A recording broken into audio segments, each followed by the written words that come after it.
গতকাল গোপালগঞ্জে আমাদের শান্তিপূর্ণ পূর্ব ঘোষিত কর্মসূচিতে আক্রমণ চালানো হয়েছে। গোপালগঞ্জে এখনো ফ্যাসিস্টরা তাদের আশ্রয় কেন্দ্র হিসেবে গড়ে তুলেছে গোপালগঞ্জকে। আমরা বলেছি গোপালগঞ্জের মানুষকে, গোপালগঞ্জের সাধারণ জনগণকে আমরা মুজিববাদ থেকে মুক্ত করব। গোপালগঞ্জের সাধারণ মানুষের পাশে আমরা আছি। আমরা আহ্বান জানাতে চাই সরকারের কাছে, গোপালগঞ্জের কোনো একজন সাধারণ মানুষকেও যাতে হেনস্থা না করা হয়, কিন্তু ফ্যাসিস্ট সন্ত্রাসী প্রত্যেককে ধরে ধরে গ্রেফতার করতে হবে। সংগ্রামী বন্ধুগণ, 4 জন মানুষ বিচার বহির্ভূত ভাবে গতকাল মারা গিয়েছে। আমরা 5ই আগস্টের পরে বলেছিলাম সন্ত্রাসীদেরও মানবাধিকার আমরা বিশ্বাস করি। বিচারিক প্রক্রিয়া আওয়ামী লীগ ছাত্রলীগকে গ্রেফতার করতে হবে, বিচারের আওতায় আনতে হবে, কিন্তু আমরা দেখছি গ্রেফতার হচ্ছে না।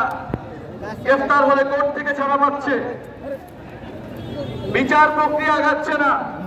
প্রশাসনের বিভিন্ন স্তরে যারা স্বৈরাচারের দোষর রয়েছে এবং দুর্নীতিবাজ কর্মকর্তারা রয়েছে, তাদের প্রতি বলে দিতে চাই, বিচারের দাবিতে আমরা রাজপথে নেমেছি। বিচার আদায় না করে আমরা রাজপথ থেকে উঠে যাব না। আর যারা রিফাইন্ড আওয়ামী লীগ বাংলাদেশে প্রতিষ্ঠা করতে চায়, গতকালকে রিফাইন্ড আওয়ামী লীগের রিফাইন্ড মুজিববাদীদের একটা ভাষণ এই দেশের জনগণ দেখেছে। মুজিববাদী সন্ত্রাসীদের 5ই আগস্ট আমরা পরাস্ত করেছি। আমরা এখনো সময় দিচ্ছি, আইনি ভাবে শান্তিপূর্ণ ভাবে এই সকল সন্ত্রাসীদের গ্রেফতার করা হোক। আর না হলে আমরা অবিলম্বে গোপালগঞ্জে মার্চ করব এবং এবার কিন্তু আমরা ফিরে আসার জন্য মার্চ করব না। গোপালগঞ্জের মাটি ও জনগণকে মুজিববাদ থেকে সম্পূর্ণভাবে চিরতরে মুক্ত করে তারপরে ফিরে আসব। প্রিয় ফরিদপুরবাসী, আজকে ঐতিহাসিক 17ই জুলাই, যে 17 জুলাই আমাদের সংগ্রামী সদস্য সচিব আক্তার হোসেন এই গণ অভ্যুত্থানে প্রথম গ্রেফতার হয়েছিলেন, রাজবন্দী হয়েছিলেন গণ অভ্যুত্থানে বৈষম্যবিরোধী ছাত্র আন্দোলন থেকে। আজকে আমরা কফিন মিছিল করেছিলাম শহীদদের জন্য। সেই গণ অভ্যুত্থানের সকল শহীদদের শ্রদ্ধার সাথে স্মরণ করি। যারা ভেবেছিলেন এই জুলাই পদযাত্রা আক্রমণ করে, বাধা দিয়ে, সশস্ত্র হামলা করে থামিয়ে দিবেন, তারা ভুলে গেছে তারা কাদের সামনে দাঁড়িয়েছে। যারা মৃত্যুর মুখ থেকে বারবার ফিরে এসেছে, বুলেটকে তোয়াক্কা না করে বারবার রাজপথে দাঁড়িয়েছে, তাদের নেতৃত্বে এই জুলাই পদযাত্রা থামবে না। 64টা জেলায় পদযাত্রা না করে আমরা ঘরে ফিরবো না। এইটা বাংলাদেশের মানুষের কাছে আমরা ওয়াদা, এবং আমরা 3ই আগস্টের মধ্যে 64 জেলায় আমরা পদযাত্রা করব। 3ই আগস্ট আমরা শহীদ মিনারে আমরা ইস্তেহার এবং জুলাই সনদ ঘোষণাপত্রের দাবিতে আমরা জড়ো হব। প্রিয় সংগ্রামী ফরিদপুরবাসী, আমরা ফরিদপুরের জনগণের জন্য লড়াই করতে এসেছি। ফরিদপুর গণ অভ্যুত্থানে আমাদের সাথে ছিল, বাংলাদেশের সাথে ছিল।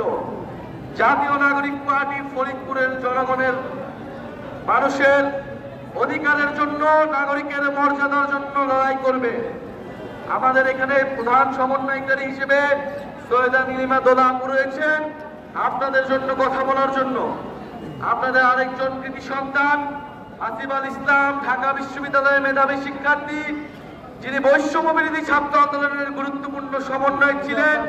বৈষম্যবিরোধী ছাত্র আন্দোলনকে গণ অভ্যুত্থানে রূপান্তর নিতে অত্যন্ত গুরুত্বপূর্ণ ভূমিকা পালন করেছিলেন। ফরিদপুরের এরকম সাহসী সন্তানেরা আমরা জানি ঘরে ঘরে রয়েছে। সেই সকল সাহসী সন্তানেরাই জাতীয় নাগরিক পার্টির অগ্র সৈনিক হিসেবে ভূমিকা পালন করবে। প্রিয় সংগ্রামী বন্ধুগণ, পদযাত্রা চালাচ্ছি, পদযাত্রা চলবে, যা কিছু হয়ে যাক এই পদযাত্রা থামবে না। আমরা মানুষের যে মুক্তির লড়াইয়ে নেমেছি, অধিকার এবং মর্যাদার সংগ্রামে মর্যাদা আদায়ে নেমেছি, ইনশাআল্লাহ আমরা সেটা আদায় করে ঘরে ফিরবো। আজকে বিদায় নিচ্ছি, আবারও ফরিদপুর আসবো, আপনাদের সাথে দেখা হবে। আর 3 আগস্ট শহীদ মিনারে দেখা হচ্ছে তো, শহীদ মিনারে দেখা হবে।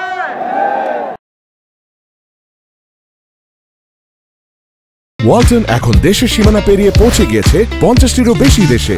ওয়ালটন, ঘরে ঘরে বিশ্বজুড়ে।